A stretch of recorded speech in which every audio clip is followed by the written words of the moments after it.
So what's up guys, no? At ngayon, hindi kami naglaro ng peta-peta ng pinsan ko. Bakit? Kasi may pasok. At itong video na to nung wala pa tong pasok, yung mga basta April din to eh, April siguro. Hindi pala April, June pala. Mga June to guys. So, syempre, i-upload ko na to kasi ilang araw na ako walang upload. Pero di kasi ako matahimik, alam mo. So kahit may pasok, kahit kakatapos ko lang gumawa ng assignment, syempre mag-i-edit na ako. Gusto ko mag-upload eh. Kaya kung bago ka pa lang sa channel na to, ay mag-subscribe ka na. Kasi bibigyan pa kita ng walang kwentang videos. Guys, kaya palang pangit ng boses ko nun. Kasi hindi pala ako naka-mic. So yun yung difference ng boses ko. This with mic and this is without mic. So wag na natin patagalin pa. Simulan na natin daw. Tapos dyan nga, nagsimula na ako mangolekta ng pera. Kasi money is always priority. Kaya yun, naghanap na ako dyan ng mga pera. Alam nyo na, wala naman talaga akong pake dyan eh. Kaya tapusin ko pa yung laro. Ang importante dyan, yung pera. Hindi ko rin alam eh kung bakit, pero na-realize ko wala palang kwenta yung pera na yun. Diyan, naglagay sila ng mga ewan ko, basta vandalism to mga pinsan ko na to. Yan o, nagdo-drawing sa may side, pati ba naman sa may side guys. Grabe talaga kayo. May pera na naman. Tapos dyan, nabuksan na nila ate yung box. So syempre, i-place na nila yung puta. Gusto ko na magbadali kasi gusto ko na talaga mag-upload eh. Tapos dito, magtatago sana ako kaso nauna na pala si Jerica magtago. Tapos yan, kaya syempre tumakbo na ako dyan kasi hindi ko na alam yung gagawin ko. Ayun, sino nakain? Hindi, wala palang nakain. Ano lang pala yun, na-place daw yung puda. Tapos yan, syempre, nasa round 2 na kami. Kung nagtataka ka kayo kung bakit ayaw ko maglagay ng background sounds, hindi yun dahil nakapirate ako, kundi dahil tinatamad talaga ako mag-edit. Kasi hindi nyo maririnig yung boses ko pag may background sounds eh. So yun, brrrt. Tapos yan, dyan, ewan ko, basta ginamit daw ni ating spirit bell. So yan, lumabas si Peta. Tapos di ko na alam nangyari. Yan, tumatakbo kami dyan. Tapos yan, nauna na ako magtago.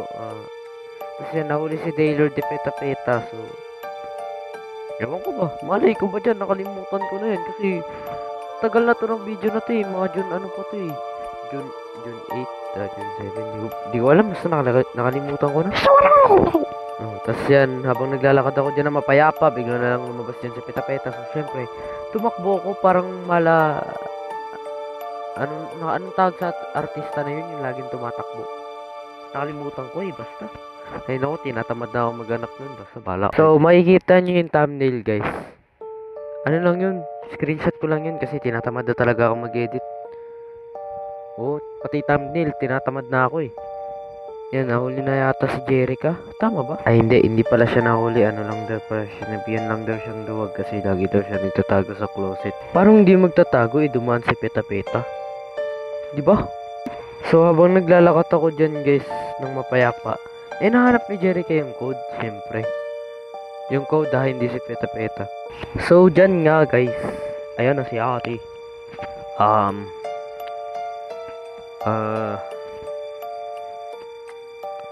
Binubuksan niya na yung vault, syempre. Ano pa bang sasabihin ko dyan? Basta binuksan niya na yung vault, tapos naganap na ako ng taguan ko kasi dadaan na naman yun si Peta pag binuksan yung vault. Ganun naman siya lagi eh. Kaso wala pala no. Yan, wala na ako nanap na vault. Oh my what? Muntigot po ako mahuli. Alasan na ako magtatakbo. Tulong. Tago, nahuli pa ako. Malas ko naman dyan guys. Grabe, malas ko talaga dyan. Nakabot na sana ako dun eh. Naubusan ako ng sprint. At yun, namatay na nga. Ang galing. Tapos yan, nahanap na nga nila ate yung ufuda dyan. Nabuksan na nila. Kung nagtataka kayo saan galing yung susi, yung susi, di ba galing yung saan? Vault. Tapos yan, dyan na si Peta. Syempre, dadaan na naman siya dyan. Ayan o. Tinitignan ko kung saan magagaling. Nasa likod nyo, hoy. Ayan, tas yan. Siyempre, dumaan dyan si Peta, diba? So, siyempre, level 3 na kami at nabuhay ako ulit. Nabuhay kami ulit ni Daylord, siyempre.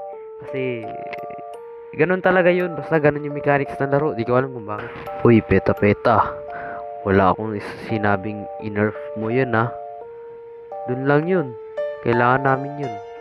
Oo, kailangan namin yun. Huwag mong in-nerf yun, peta-peta, ha. Gusto mo, magsalita pa ako in English. Hey, peta-peta. Don't nerf. Revive team in every next level, ha. Because I'm not gonna play your game again, and I'm not gonna upload this in YouTube again if you nerf that thing. But I know you won't gonna nerf it because I know you're a kind person and a smart person. So that's it for today. Goodbye and thank you. Goodbye. Hindi, mali. I know you do not care if I'm gonna upload your videos or not because I'm not a big influencer. But please, but I know you're not gonna nerf that. So, ayoko na nga. Basta edit ko na to. Gusto ko na bilisan. Ano na bang gagawin ko? Tapos guys, baka magtanong kayo dyan, ba't may sounds naman? Bakit sinabi mo dun sa isang mong voice over na walang sounds? Nung walang sounds pa lang yun. Pero nilagyan ko na ng sounds kasi baka magtaka yung mga magulang nyo pag pinanood yung videos ko na. Tapos ako lang nagsasalita, like, parang hindi naman ako mukhang naglalaro kasi mukha naman ako nagkikwento. Ay nako. Tapos dyan, basta nilagyan ko na ng sounds para hindi nakakayang panoorin, alam mo yun. Yan. Kasi di ba guys, isipin nyo yun, naglalaro ko horror game, tapos walang background sounds. Ano yun, nag-voice overlay lang ako dito. Di ba ang pangit naman nun? Kasi wala ring sounds yung nilalaro ko. Kasalanan mo yan, Discord. Si Discord ba? Or cellphone ko, di ko lang. Tama na kwento, basta nahuli na si Daylord dyan. Yan, nahuli na siya dyan. Nahanap ko yung box. Kaso wala ko spray dyan eh. So, ang gagawin ko? Basta yan, nilagay ko na lang dun. Ay, hindi pala ako naglagay nun. Ano pala yun? Basta dun na yung nakapesto. Tinandaan ko na lang. Kasi meron naman akong long memories. Kahit na hindi ko natatandaan kung anong assignment ko. Kasi nililista ko lang naman sa notes. Kahit di ko naman maatandaan. Basta may long memory ako. Tapos dyan guys, di ko alam basta nahuli si Jerica. Di ko rin share. Share ang sure kasi yun, hindi share. Di ko rin sure kung nahuli na rin si ate. Basta ang pagkakalam ko dyan, patay na silang lahat at di ko na alam ang gagawin ko. So yan, basta tingnan lang natin kung anong mangyayari. So bilang cameraman, I'll never help, I'll never die. Kaya yan.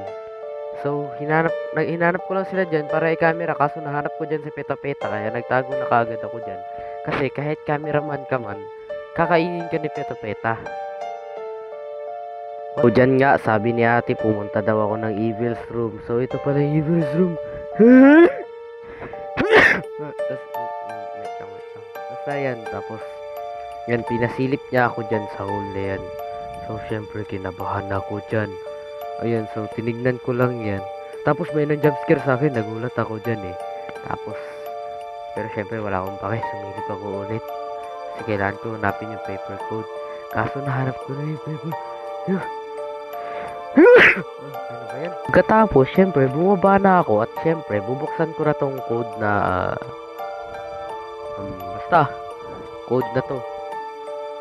Ayan, tapos dyan, natapos ko na yung code. Tapos dyan, may nakita akong pera, so kinuha ko muna bago yung key, syempre. Tapos nagtago na ako dito sa box. Tapos dumaan na dyan si Peta-Peta. Pagkatapos, syempre, pumunta na ako ng kabilang room. Tapos binuksan ko tong box na to. Tapos inopen ko yung box na yan. Kinuha kayo ang poda. Tapos nilapag ko dito sa may hallway. So, yun lang. Tapos dyan, inabangan ko na si Peta-Peta. Pakabagal mo, Peta-Peta. Kita mo nagpapakahirap ako mag-edit dito. Ha? Kung ikaw kaya pag-edit ko, Peta-Peta, ha? Bagal mo maglakad eh. Ay, gumapang pala. Wala ka palang paano.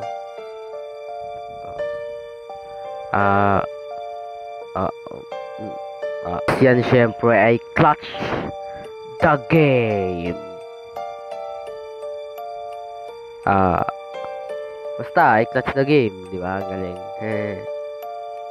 Di ba ang galing guys? Comment nyo naman, ang galing ko. Tsaka like mo na rin tong video. Ay, wala pala kayo pakinom. So yan, basta galing ko, di ba? Hindi, joke lang.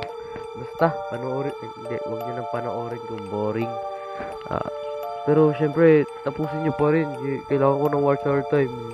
Kailangan ko, basta, panoorin nyo na, bahala na. Tapos yan na guys. Nailagay na namin yung mga tool dyan. Tapos, nice na yan ni ate. Kaso, hindi yan kabisado ni ate. So, nagpatulong siya dyan kay Daylord kasi si Daylord magaling pala siya dyan sa Donglayan. Kaso namatay siya dyan guys.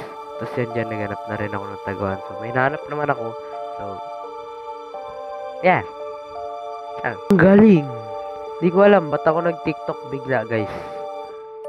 Basta may chichik lang sana ako. Galing, nakapag TikTok pa talaga habang nag-edit. Tapos yan nga, nakuha na nga namin yung upuda. Kaya yung upuda na yan, inactivate ko na. Tapos inabangan ko na si Peta Peta at sobrang bagal ni Peta Peta. Bakit ang bagal mo, Peta Peta? Kala mo ikaw nag-i-edit? Ha? Peta Peta, ang bagal mo.